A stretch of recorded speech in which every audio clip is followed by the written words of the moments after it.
So it was a very extensive evaluation, but I think it illustrates one of the problems in our field. Like, on the one hand, it's very scientific. On the other hand, it's sometimes you don't have a crystal ball. Can't predict future behavior, no matter how good of a psychologist you are. So it comes down to making what I think are the best recommendations that I could give to the court to help them resolve this case. From the cubicle to the lab, the studio to the war room, climbing the corporate ladder, or joining a scrappy startup, experience a day in the life of the jobs you want. This is the Experience a Day in the Life podcast. We interview professionals, entrepreneurs, and recent grads about what a day is actually like on the job, hour by hour, or as we like to call it, their ADITL, spelled ADITL, which stands for A Day in the Life. This podcast will inspire you to gain experience beyond the classroom and launch a career of your own. We're your hosts, Chris DeBow and Matt Poe. Welcome to part one in the two-part Psych on the Stand series. In this episode, we're going to experience a day in the life, hour by hour, of Dr. Adam Bloom, a forensic psychologist, so you can decide if this is a career you can see yourself doing. Dr. Bloom owns his own practice, Westchester Forensic Psych Services, while also serving as the Chief Psychologist / Clinic Director at a family court mental health program. That means he's in court a lot, giving his expert opinion on cases. Let's get right into his day.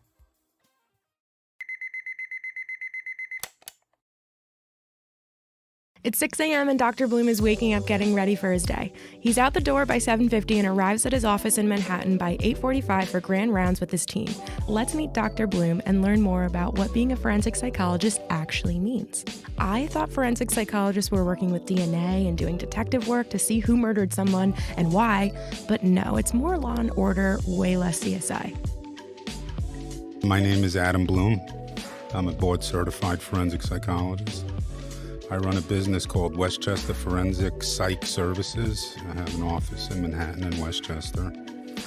And what it means to be a forensic psychologist, I don't think many people realize there's many fields of forensics. So anything that involves a legal matter combined with another profession becomes forensic. So forensic psychology is where the law intersects with mental health, some sort of combination of those issues. We begin our day with a grand rounds. So for me, it's important to know what cases are coming in that day, what the team is doing, what cases I need to supervise for that day, what evaluations I may need to review, edit, co-sign, what cases are in court that day, and just kind of get a general sense of what the workflow is going to look like for the day. So that generally involves about maybe a 45-minute meeting. Adam has a small team of 6 psychologists, including himself, and 3 administrative staff to help with the clerical work from the courts. It's now 10 a.m. and Dr. Bloom is interviewing a client for a referral case at his office. This person can be an adult or a child, and depending on the case, they can be conducted in his office, in a court, or in jail.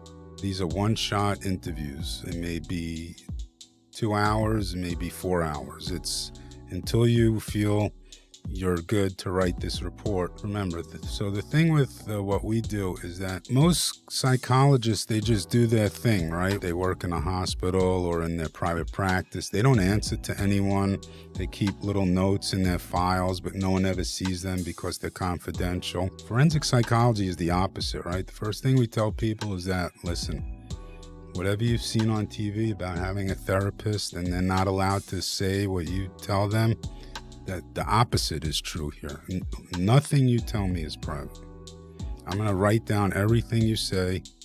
Everything you tell me may be in my report that goes to court. If it's not in my report that goes to court, and one of the attorneys subpoena me to testify in court, they're going to subpoena my file. So whether it's in the report, or whether it's in my notes, or whether they ask me it on the witness stand, it's going to come up.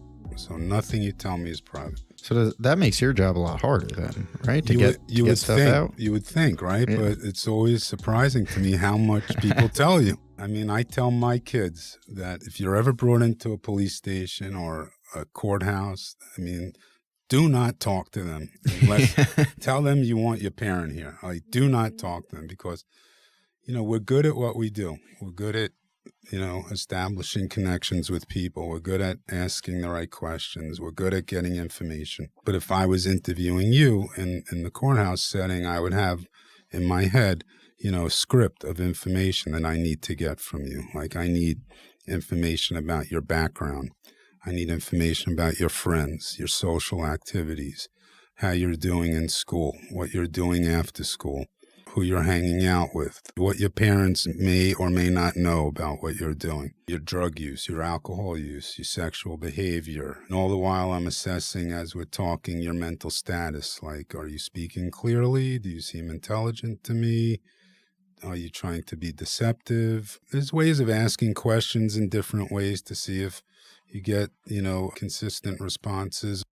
So, one of my techniques is always, well, it's funny, you say your mother knows all your friends and where you are after school, but this police report, I don't know, maybe it's wrong, but it says you were out at 3 a.m.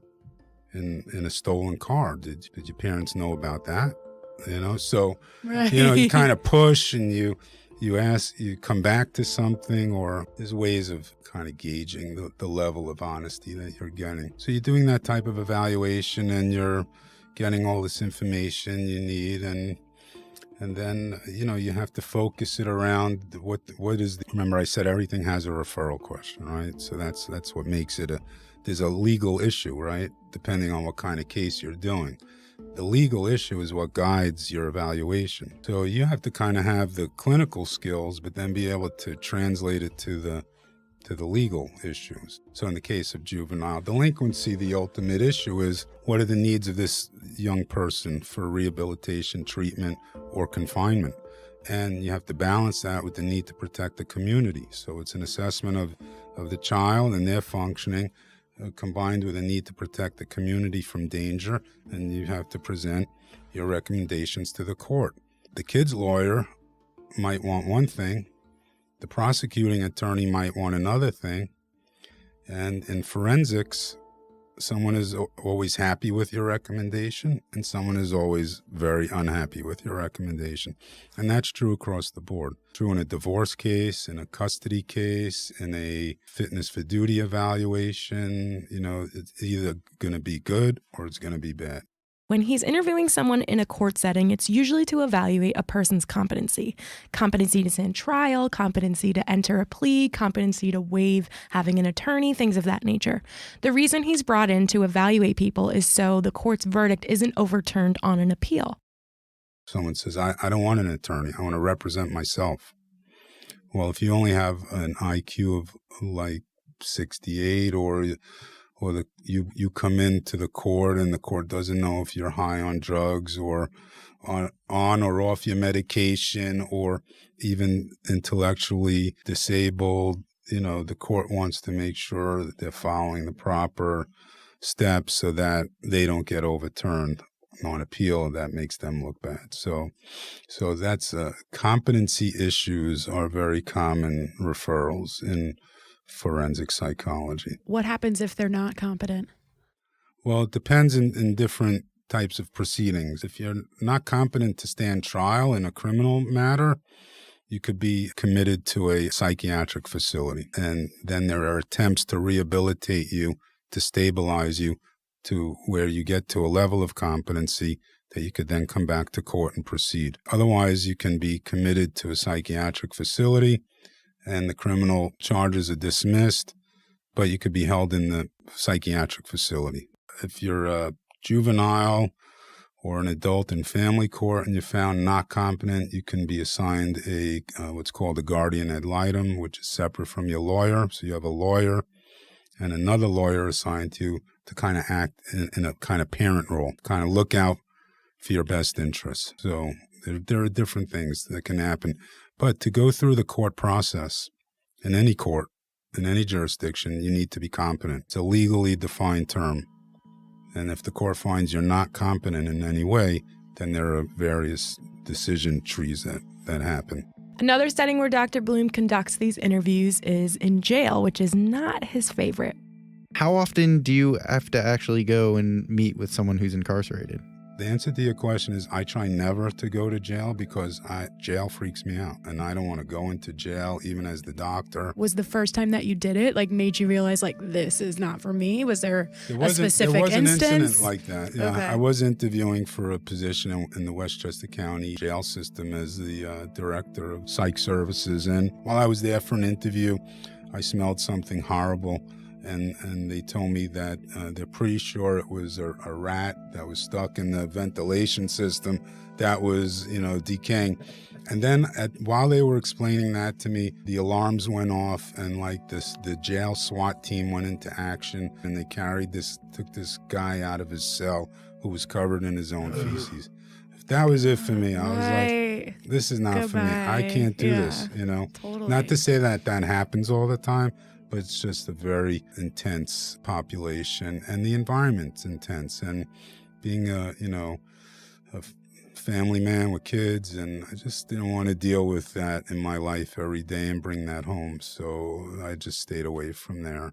So even on the rare occasions now where I go to do an evaluation, it's usually of a pretty high-functioning prisoner who either has an appeal at stake or is asking me for a second opinion on a prior evaluation. So on occasion, on a case-by-case basis, I might go to a jail setting to do an evaluation. I really try not to take those cases. Now, we're going to be mostly speaking about your private practice role. I did just want to ask about the two hats that you do wear in your career. You're a full-time employee of the city agency, and then you'll obviously run your own private practice. What is it like switching back from both? How do you handle both gigs, really? Yeah, it's a little tricky because you have to avoid conflicts of interest. So that's why my private practice take cases primarily out of Manhattan, Westchester, Putnam, Rockland, Connecticut, and I accept referrals from federal agencies. So anything that doesn't get trickled down to my position in the court clinic that I work at full-time is fair game for me to take privately. So you get a lot of cases from referrals. When is it that you would pass on a case? What's your criteria on whether you would take it or not?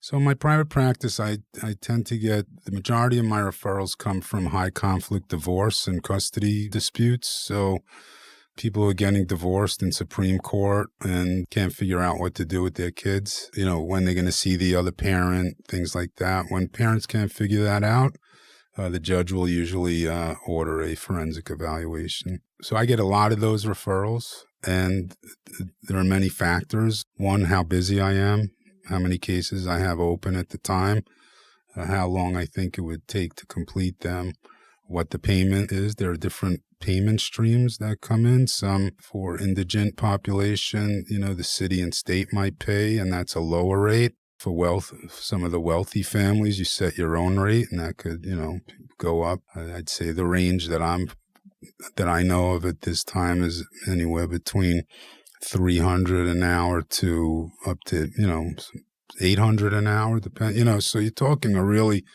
big spread here. How many children are involved, how fast the court wants this done, because these are big reports. They involve multiple evaluations, appointments, and fairly certain you're going to get called to testify.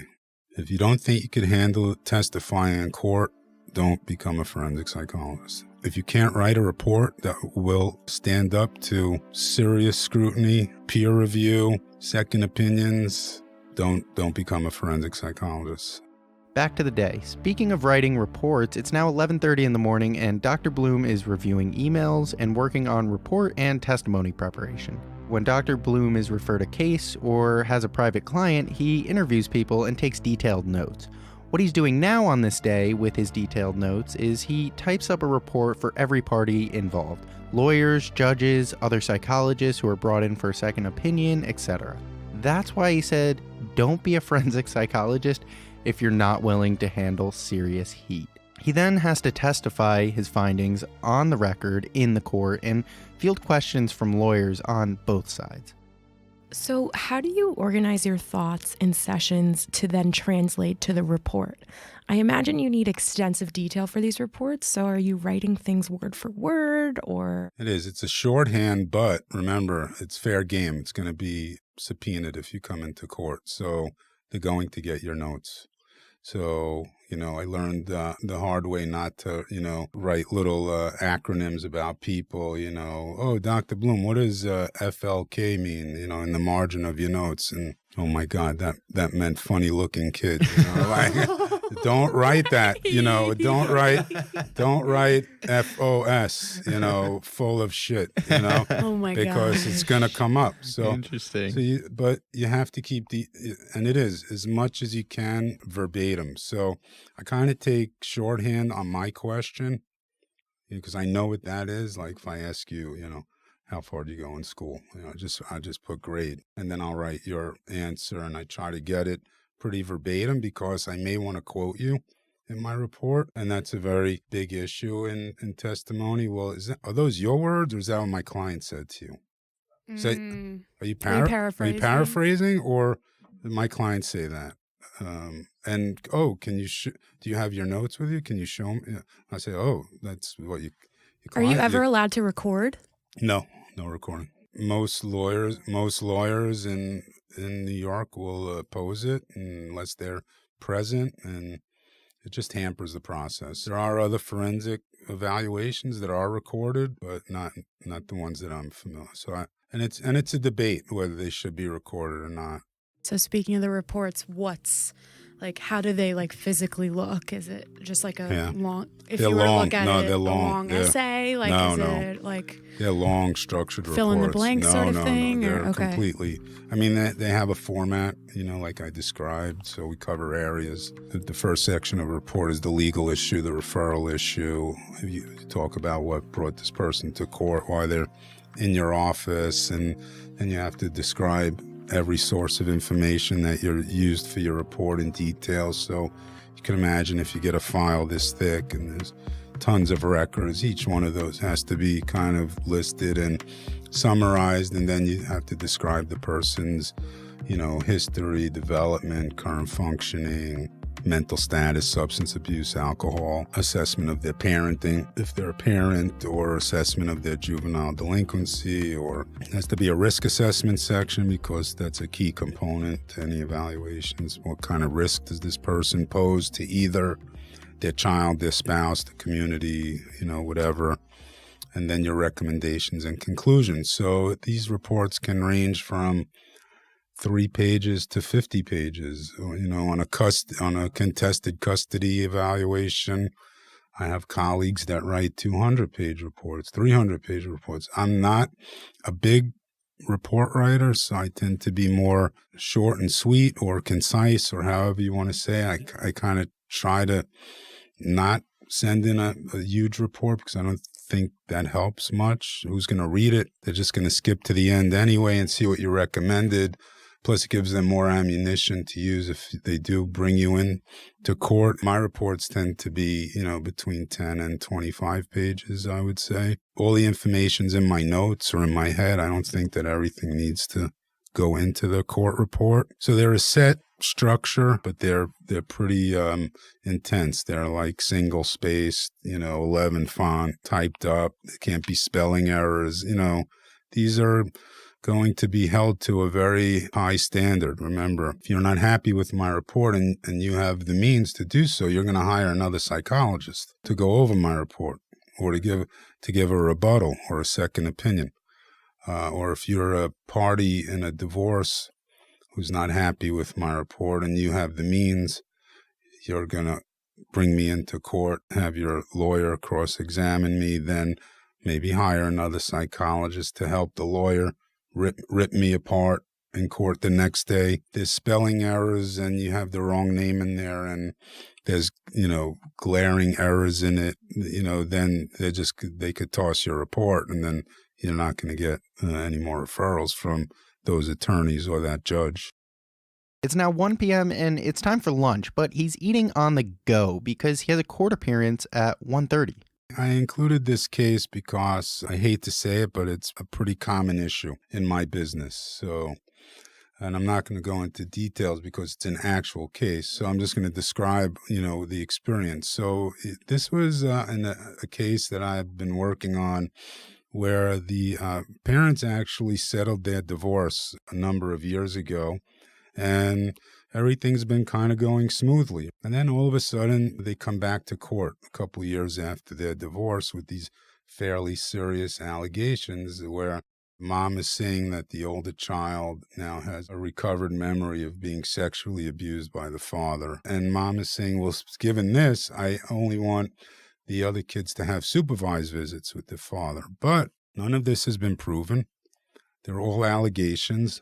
The older kid is aged out already. They're not involved in the case anymore. The older kid's in college. And now you have these younger children who have this set schedule with their father and a good relationship with their father. None of them are saying that they've been abused, but these allegations of sex abuse come up quite frequently in contested divorces and custody cases. And it's very hard for me as the forensic psychologist to because everyone's looking for me to look in my crystal ball and do my magic and figure out, well, is it true? Is it not true? Dad's never been arrested. There's never been any convictions of sex abuse, no findings of sex abuse, just going purely on allegations. But it can have, either way, it can have disastrous effects, right? Either way, you're going to limit the younger children's exposure to their father, who there's been no problems with,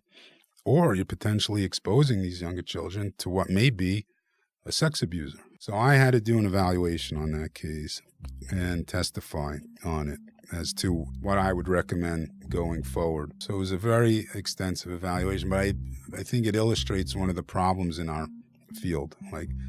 On the one hand, it's very scientific. On the other hand, it's sometimes you don't have a crystal ball. Can't predict future behavior, no matter how good of a psychologist you are. So it comes down to making what I think are the best recommendations that I could give to the court to help them resolve this case. Ultimately, it's comforting to me as the forensic psychologist to know that I'm not making these final decisions. The judge is making these decisions. I tell people that all the time. They make the decisions. I just report back my findings to the court, the pros, the cons, the questions, the unanswered questions. In this particular case, I did recommend that the younger children continued the plan that was in place, that was in the divorce judgment. Distinction for me in this case was that everything was alleged. There were no court findings of any inappropriate sexual behavior. So these are things you kind of lay awake at night with, right? I was just going to ask that. Oh my God, what if I got it wrong? I was just going to ask, have you've been doing this for 20 plus years now? Have you mastered, you think, compartmentalizing? Yeah, I'm good at it, but there are still cases. I had one a couple weeks ago where Children's Services wanted to remove a newborn child from the parent. After a very rapid evaluation, I recommended that the child would be safe with the parent, but it was a Friday, and the case wasn't coming back to court until Monday afternoon. So all weekend I was thinking God, I hope that baby's okay. What if I got it wrong?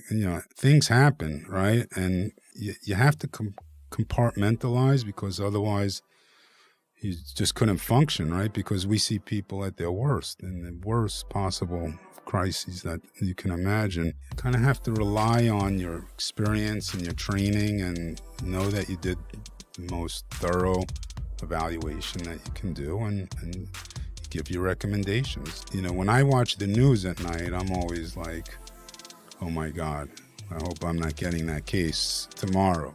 It's 3 p.m. and court is adjourned, and Dr. Bloom heads back to his office to prepare for a presentation he's giving to an audience of other psychologists, attorneys, and judges about his proposed shift in the model of risk assessment evaluation. In other words, he's proposing the court should zero in on one thing that will help the forensic psychologist contribute to settling the case faster. He likes to go to events like this to learn from other disciplines and share his knowledge with the law community. The presentation was given an hour later and was well received by the judges, not so much by the lawyers. Like Dr. Bloom said, in this profession, it's almost impossible to please all parties. Now it's 5 p.m. and Dr. Bloom is preparing for evening hours, which he only has 2 nights a week. Today at 6 p.m., he's meeting with a person who was disqualified by the NYPD for an evaluation to appeal the disqualification. The majority of that, as I said, was either the matrimonial custody stuff or these subspecialties that are referred to me because of the diplomate status. So these are generally federal or law enforcement agencies that are referring to me either to evaluate people who are applying for jobs and have not passed the psychological evaluation on their end. So now they need to actually sit with a real live psychologist and be evaluated, or people who are employed but had some incident and now need to be cleared to return back to work. If the agency that hired Dr. Bloom to do these evaluations of their employees disagrees with the opinion, it could go to an administrative hearing where he could be called to testify on his opinion. It's now 7 p.m. and Dr. Bloom is performing a psychological test for the FAA air traffic control. All agencies have different protocols, which Dr. Bloom needs to be familiar with, but generally all evaluations to qualify someone to work at a federal, state, or county agency usually involves re-interviewing the person in question, reviewing their file, and a psych test. The most common type is a computerized personality assessment. But if you answer a series of questions that the general population would answer true, and you answer them false because you're trying to get this job, the test pick that up, and then you come across as you're being deceptive or you're withholding or you're being guarded. And many people are disqualified for jobs because they came across as being deceptive or trying to present themselves in a way that's not realistic. And that's very important in law enforcement. And, you can imagine if you're an air traffic controller, we need to know that you're not using drugs, you're not drinking too much, you're sleeping well, you're not hearing voices in your head. And there are specific tests that we might give to someone who, may want to carry a gun in a law enforcement position. You don't want someone who's very aggressive or easily excited or jittery or, impulsive. So depending on the field, you might pick slightly different battery of computer assessments. All the assessments I give are on the computer. So you just experienced a day in the life of a board-certified forensic psychologist, but how does one actually become a forensic psychologist, let alone board-certified? In part 2 of the Psych on the Stand series, join us as we go through Dr. Adam Bloom's career journey and experiences leading up to where he is today. He started his psychology journey as a school psychologist working with elementary students, but needed a change of pace a couple of years after starting. Learn how he navigated this field of psychology so you can too. Stay tuned. At Experience a Day in the Life, we're building an online library of content all focused on a diddle, or a day in the life of different jobs and professions across the world in all different industries. So if you want to share your diddle, you can do so at xadiddle.com/share-my-a-diddle. That's xadiddle.com/share-my-a-diddle. Thanks for listening. Head over to xadiddle.com. That's xadiddle.com. There you can find the show notes for this series and more A Day in the Life articles. And you can get to know us and our guests more by joining our communities on social media. Follow at xadiddle on Instagram and on LinkedIn by searching for Krista Bowe and Matt with 1T Poe. If you learned something in this episode, please take some time to help our mission by leaving a positive rating and review of the show. Each week, we bring you a new interview series with guests from different jobs and different industries. In each series, we'll live a specific day in the life, hour by hour, and experience their career journey. So don't forget to subscribe.